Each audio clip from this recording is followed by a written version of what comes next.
अगर ना चाहते हुए भी मन में अश्लील विचार आते हैं तो बुद्ध की यह कहानी आपके विचारों को बदल सकती है। एक बार चंद्रवंशी राजकुमार भरत बुद्ध के सानिध्य भिक्षु के रूप में दीक्षित हुए। बुद्ध अपने भिक्षुओं को उपदेश देने के साथ साथ उनको भिक्षाटन के लिए भेजते थे, जहां से उनको भिक्षा मिलती। भरत को महात्मा बुद्ध ने भिक्षा लेने के लिए एक श्राविका के घर पर भेजा। भरत रास्ते में चलते हुए सोच रहे थे कि न जाने आज खाने के लिए क्या मिलेगा। हमेशा महल में खाने के लिए अनगिनत स्वादिष्ट भोजन मिलते थे, लेकिन आज जो भी मिलेगा उसी से काम चलाना पड़ेगा। भरत ने श्राविका के घर पर जाकर भिक्षा के लिए याचना की। श्राविका ने भरत को बैठने के लिए कहा। श्राविका जब अंदर गई तो भरत पुनः अपने प्रिय भोजन के बारे में सोच रहे थे। जब श्राविका भोजन लेकर आई तो भरत अचंभित रह गए। भरत अपने प्रिय भोजन को देखकर खुश हो गए। भरत भिक्षा ग्रहण करने लगे। भिक्षा ग्रहण करते हुए भरत सोचने लगे कि उनको हमेशा खाना खाने के बाद कुछ विश्राम करने की आदत है, लेकिन आज उन्हें यहाँ से खाना ग्रहण करने के बाद धूप से होकर वापस आश्रम पहुंचना है।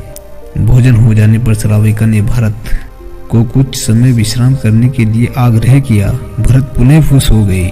सारी इच्छाओं को पूर्ति होते देख भरत इसको एक संयोग मानकर कुछ देर के लिए लेट गए। लेटते हुए भरत सोचने लगे कि आज तो सोने को मिल गया, लेकिन मेरे सर पर हमेशा के लिए छत का साया तो मिट गया है।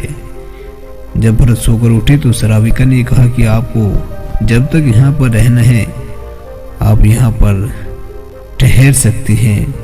जब भरत समझ गए कि ये कोई संयोग नहीं है, श्राविका जरूर मेरा मन पढ़ रही है, भरत खड़े हुए। भरत ने श्राविका से पूछा, मुझे क्षमा कीजिए, पर क्या आप मेरा मन पढ़ सकती है? आप यह सब कैसे कर लेती है? श्राविका ने कहा, शुरू में मेरे लिए ये कठिन था, लेकिन मैंने खुद के विचारों को देखना शुरू किया। शुरू में मेरे विचारों की संख्या अनगिनत थी, पर मैंने अपना पूरा ध्यान उन विचारों पर केंद्रित किया। मैंने बिना पक्ष विपक्ष के अपने विचारों को देखना जारी रखा। धीरे धीरे मेरे विचारों की संख्या कम होती गई। मेरे सारे व्यर्थ विचार दूर होते गए। तब से मैं दूसरों के विचार पढ़ लेती हूँ। यह सब सुनकर भरत घबरा गए। भरत ने श्राविका से आज्ञा ली और वहां से निकल पड़े। रास्ते में चलते हुए भरत अपने मन के विचारों को स्मरण करने लगे। भरत के मन में श्राविका के बारे में अश्लील विचार आए। श्राविका ने भरत के बारे में क्या सोचा होगा? भरत को खुद पर शर्म आ रही थी। भरत आश्रम पहुंचे। भरत ने बुद्ध से कहा कि अब से वह कभी भिक्षाटन के लिए नहीं जाएंगे। बुद्ध ने भरत को नीचे बैठाया और कहा, क्या हुआ?